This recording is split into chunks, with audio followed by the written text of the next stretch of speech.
Hello everybody, welcome to your Ancestor Speaks Eclipse reading. Oh my gosh, the ancestors really woke me up this morning and said it's time to do a reading for everybody.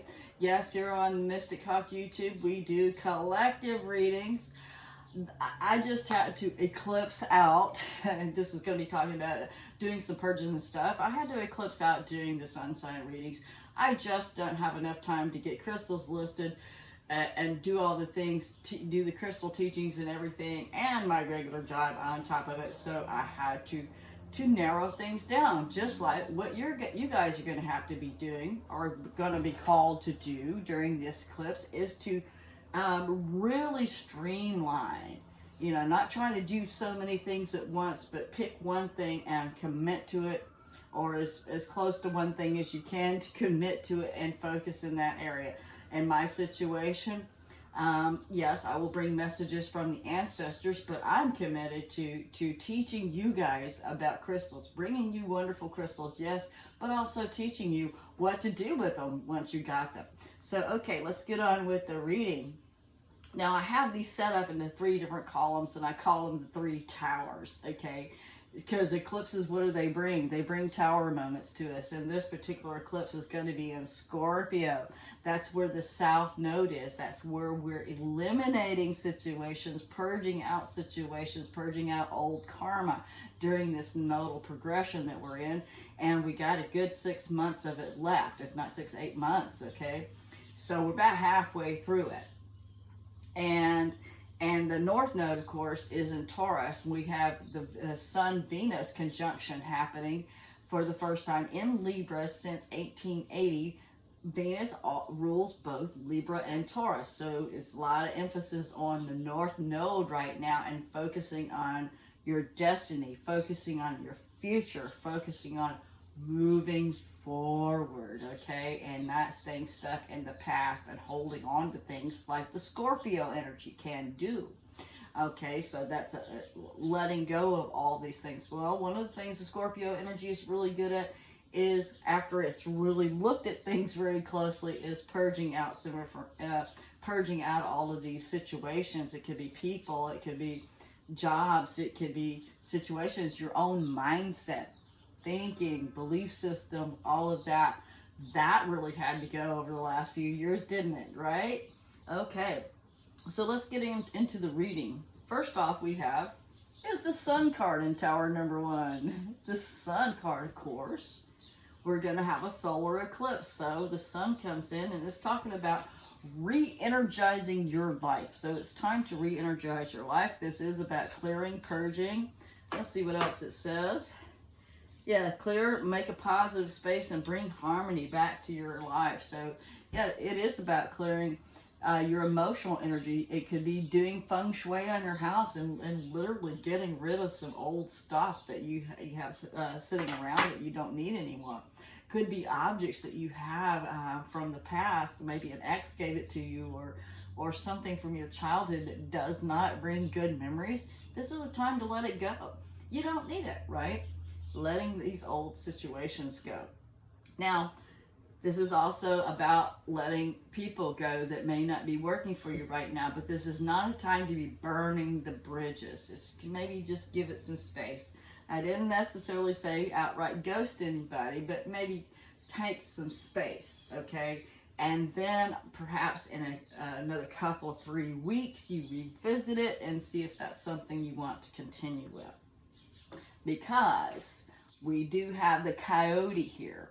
And with the coyote, this is talking about tricksters. That could be a trickster on the outside of you. I mean, it could be an organization, a thought, a mindset as well, or other people trying to lead you down what they call, and the Native Americans called, the crooked path. It's not your straight path. This is the one that your higher self has set up for us. It's a straight line path. This is following the crooked path of the coyote. A little over here, a little over there. Major distractions, so to speak. So really stay away from people that would be major distractions that aren't supporting you at this moment in time, especially during this eclipse. The tower number 2, we have the void. So it's just the void. The great mystery, right? coming in, and then that would be representative of the dark moon coming in to eclipse the solar energy. And then there's darkness and time of light, but usually that brings some illumination and clarity, because the sun will reappear. This is just temporary as the moon moves, and the sun will reappear to bring that new vitality and clarity and part of the hero's journey. And one of the things of the hero's journey, there's always that dark night of the soul. So I'm not saying everybody's going to go through some emotional upheaval during this eclipse, but it is a possibility. But what I think is going to illuminate after the darkness passed and the sun is going to come to illuminate is your own inner light. It is time to shine brightly. Wonderful, huh? Time to shine brightly and be yourself. And I couldn't think of it in the other reading. Let's see. The Hooli. They're called the Hooli Wigman. Check these guys out. So these fellows, they spend like months and weeks and months to create these wigs and everything to be their own individual personalities and to do, you know, have their own feathers. Everybody has a different setup, a different kind of wig. And people are in this particular Hoolies really support diversity and people being different. Whereas maybe the Coyote people want everybody to be the same and do the same thing. Well, that's kind of tricky energy, because not everybody's made the same, right? We can't all fit into the same kind of square hole or round hole or whatever, you know? Everybody's different, not a square peg in a round hole. I have to slow down and not talk too faster, else I'll start coughing because of my allergies. So the next thing we're moving into is Jupiter, the big planet. That's the next biggest planet next to the sun, right? So the two biggest entities in our solar system are coming into play in the middle of this great passion play that we have going on. And Jupiter, of course, is still retrograde, one of the few planets that is still retrograde. And it is moving from Aries back into Pisces. So we're having a lot of change over the signs. The sun is changing. Of course, the moon's always changing. Venus has gone into Libra with that sun-moon Libra conjunction. So we're going through all these transitions into other signs as Jupiter's going back and forth between these two signs. And when we have the Pisces energy, that is like the void, okay? It is all this nebulous everything and nothing all at once. One fish is everything, the other fish is nothing. It is the universe and all the power of the Great Spirit. It is about earth magic and bringing more magic to our lives. Yeah, Pisces, it's all about the magical things, the wizard behind the curtain. Okay, so this is talking about, in order for us to reconnect with that part of ourselves, it would be a wonderful time to go and sit and meditate, go for a hike, meditate in nature. I really feel real strong during this eclipse time that we all need to be meditating more than usual if you already are doing it, so that you can get the proper download, so you can get the teacher within, the wolf energy, to come and talk to you. The wolf is talking about being a pathfinder.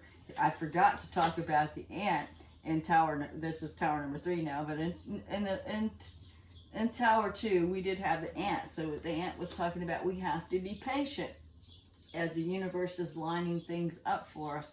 But what the universe is lining up for us is for us to be the teacher and the pathfinder for other people. Shining Brightly card also talked about that, for us to show our light out into the world inspires others, uplifts, inspires other people to do the same for them. So we're here, the collective, those of you that are watching me here, are here to show the light, to show the way to other people by shining our light and being our own individual, unique selves. So there you go. I mean, this is amazing. It's all, I pulled these cards before I went and re-listened to the astrology, and it's really amazing how the ancestors have correlated exactly with the energy that's happening right now. Of course, this is a time-sensitive message. Most of mine are timeless, but the ancestors say this is such a turning point, destiny moment, a crossroad moment for us all, that they want to bring your attention to this particular time frame. So there you go, people. This is a destiny moment. Don't let anybody take you on a crooked path. Stay on that forward path of the future, something you probably already started, you're already working toward. Keep going toward that, especially if it brings out your own individuality so that you can shine brightly. If you have to convince yourself of doing anything, this is not the time to do anything that you have to talk yourself into or convince yourself. You know, there's no convincing anybody to put on this kind of wig. It's either who you are or it isn't. Okay? Not just everybody would do that. But the people that's who they are, that's part of their tradition, they shine at it. If I put on a wig like that, I could look like an idiot. It just wouldn't be me. It's not my particular magic. So we're all being called to tune in to our own particular special brand of magic and bring that to the world. The world needs you right now. Thank you. Thank you for being here. Thank you for liking, sharing, subscribing, all of that. And thank you to continue to watch the Mystic Hawk on YouTube. Stay tuned, not only for more ancestor readings, but teachings on crystals. So I will be here to teach you more about how to work with the crystals and what they are, you know. So thank you, and I'll see you soon. Bye-bye now.